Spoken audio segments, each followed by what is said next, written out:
दोस्तों, आज की कहानी है श्वेता ने मनोहर साहब को अपनी इज्जत लूटने क्यों दिया। कहानी पसंद आए तो वीडियो को लाइक और सब्सक्राइब जरूर करना। चलिए कहानी शुरू करते हैं। श्वेता एक सीधी सादी लड़की थी। कम बोलना, बेवजह किसी को फालतू मुंह न लगाना उसकी आदत में ही शामिल था। दफ्तर के मालिक मनोहर साहब जब भी उसे बुलाते वह नजरें झुकाए हाजिर हो जाती। श्वेता, जी सर, तुम काम खत्म हो जाने पर फुर्सत में मेरे पास आना।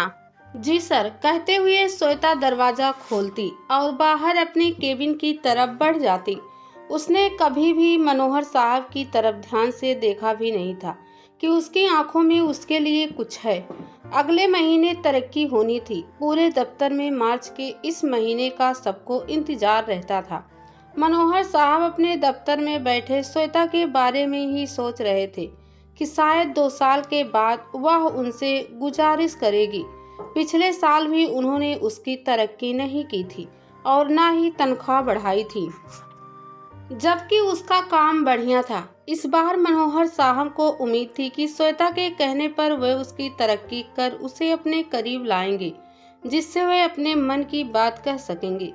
पर श्वेता की तरफ से कोई संकेत न मिलने की वजह से वह काफी परेशान थे। अनान फनान उन्होंने मेज पर रखी घंटी जोर से दबाई। जी साहब, कहता हुआ चपरासी बिपिन हाजिर हो गया।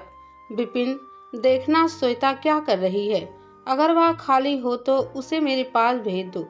मनोहर साहब ने बोल तो दिया, पर वे समझ नहीं पा रहे थे कि उससे क्या कहेंगे, कैसे बात करेंगे। वे अपनी सोच में गुम थे कि तभी श्वेता भीतर आई। मनोहर साहब उसके गदराए बदन को देखते हुए हड़बड़ा कर बोले, अरे बैठो, तुम खड़ी क्यों हो। जी सर, कहते हुए वह श्वेता कुर्सी पर बैठ गई। मनोहर साहब बोले, देखो श्वेता, तुम काबिल और समझदार लड़की हो। तुम इतनी पढ़ाई लिखाई करके टाइपराइटर पर उंगलियां घिसती रहो, यह मैं नहीं चाहता। मैं तुम्हें अपनी सेक्रेटरी बनाना चाहता हूँ। क्या? इस शब्द के साथ श्वेता का मुंह खुला का खुला रह गया। वह अपने भीतर इतनी खुशी महसूस कर रही थी कि मनोहर साहब के चेहरे पर उभरे भाव को देख नहीं पा रही थी। ठीक है सर, कब से काम संभालना है? यह पूछते हुए श्वेता के चेहरे पर बिखरी खुशी की लाली उसकी खूबसूरती में निखार ला रही थी, जिसका मजा उसके मनोहर साहब भरपूर उठा रहे थे। कल से ही तुम यह काम संभाल लो। यह कहते हुए मनोहर साहब को ध्यान भी नहीं रहा कि अभी इस महीने में 5 दिन बाकी है, उसके बाद पहली तारीख आएगी।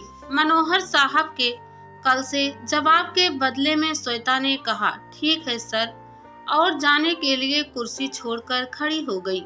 पर सर की आज्ञा का इंतजार था। थोड़ी देर बाद मनोहर साहब बोल पड़े, ठीक है, तुम जाओ। श्वेता को मानो इसी बात का इंतजार था।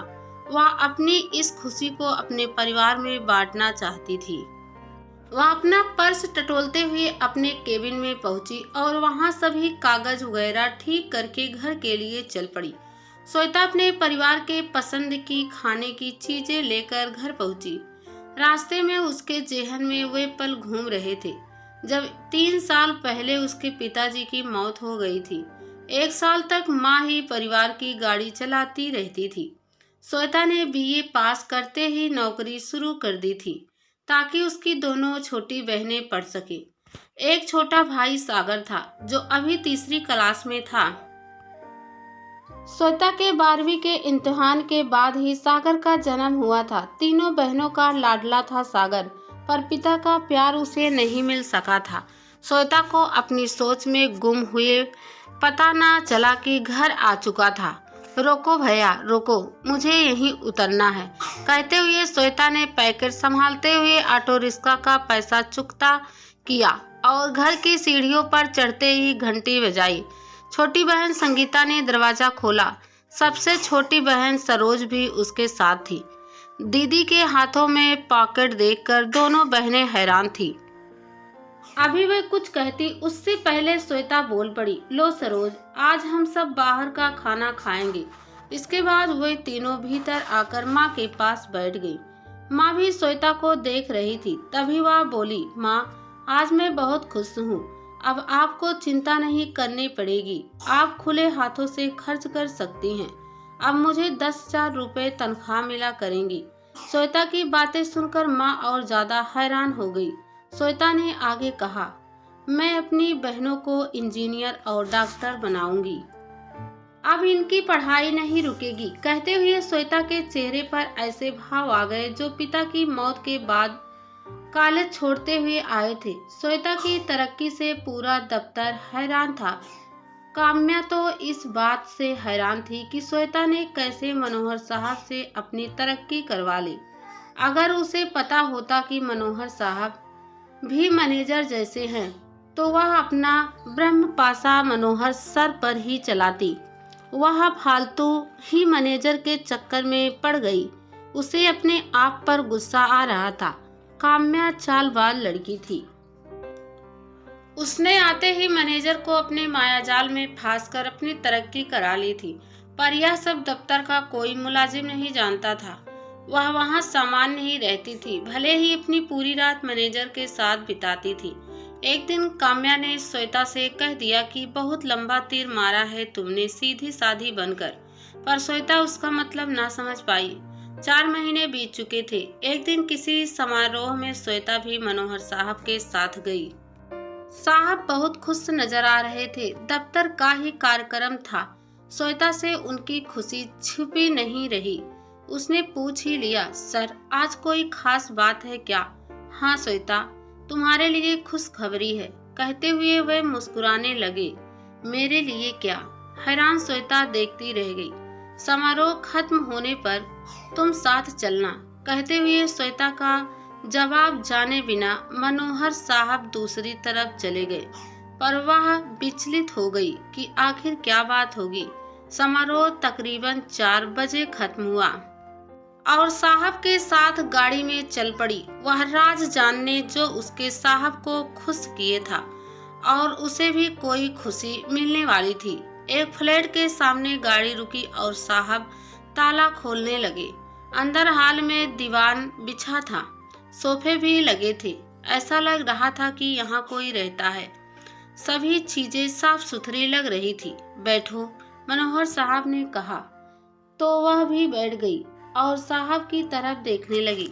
देखो श्वेता, तुम बहुत ही समझदार लड़की हो। अब मैं जो भी कहने जा रहा हूँ उसे ध्यान से सुनना और समझना। अगर तुम्हें मेरी बातें या मैं बुरा लगूं तो तुम मेरा दफ्तर छोड़कर आराम से जा सकती हो। अब मेरी बातें बड़े ही ध्यान से सुनो। श्वेता मनोहर साहब की बातें समझ नहीं पा रही थी कि वे क्या कहना चाहते हैं और उससे क्या चाहते हैं। कानों में मनोहर साहब की आवाज पड़ी, सुनो श्वेता, मैं तुमसे पति पत्नी का रिश्ता बनाना चाहता हूँ। तुम मुझे अच्छी लगती हो। तुम में वे सारे गुण मौजूद हैं जो एक पत्नी में होने चाहिए। मेरा एक 3 साल का बेटा है, उसे माँ की जरूरत है। अगर तुम मेरी बात मान लोगी तो यहाँ जिंदगी भर राज करोगी। सोच समझकर मुझे अभी आधे घंटे में बताओ, तब तक मैं कुछ चाय कॉफी का इंतजाम करता हूँ। कहते हुए वे कमरे से बाहर जा चुके थे। श्वेता क्या करे? इनकार की गुंजाइश बिल्कुल नहीं थी। दूसरी नौकरी तलाशने तक घर तबाह हो जाएगा। हाँ कहती है तो बिना जन्म दिए माँ का ओहदा मिल जाएगा। तरक्की के इतने सारे अनचाहे उपहारों को वह संभाल पाएगी? उसने अपने आप से सवाल किया। लो चाय ले लो। कहते हुए वे उसके करीब बैठ चुके थे और उसकी पीठ पर हाथ फेरने लगे। उसने विरोध भी नहीं किया। उसे अपनी बहनों को डॉक्टर और इंजीनियर जो बनाना था। शरीर की हलचल पर काबू न रखते हुए वह मनोहर साहब की गोद में लुढ़क गई। आखिर उसे भी तो कुछ देना था साहब को। उनकी इतनी मेहरबानियों की कीमत। थोड़ी देर में वे दोनों एक दूसरे में डूब गए। श्वेता को कुछ भी बुरा नहीं लग रहा था। मनोहर साहब की पत्नी मर चुकी थी। वे किसी ऐसी लड़की की तलाश में थे जो उसके बच्चे को अपनाकर उसे प्यार दे सके। श्वेता में उसे ये गुण नजर आए, वरना उसकी औकात ही क्या थी। 3 हफ्ते में दोनों की शादी हो गई। शादी में पूरा दफ्तर मौजूद था। सभी मनोहर साहब की तारीफ कर रहे थे कि चलो रिश्ता बनाया तो निभाया भी। वरना आजकल कौन ऐसा करता है। काम्या भीतर ही भीतर हाथ मल रही थी और पछता रही थी। उससे रहा नहीं गया। श्वेता के कान में शब्दों की लड़ियां उड़ेल दी। श्वेता, लंबा हाथ मारा है, नौकर से मालिक बन बैठी। श्वेता के चेहरे पर हल्की सी दर्द भरी मुस्कान रेंग गई। वह खुद नहीं समझ पा रही थी कि लंबा हाथ मारा है या लुट गई है। Mummy, good evening. यह आवाज एक मासूम बच्चे सौरभ की थी, जो बहुत ही प्यारा था।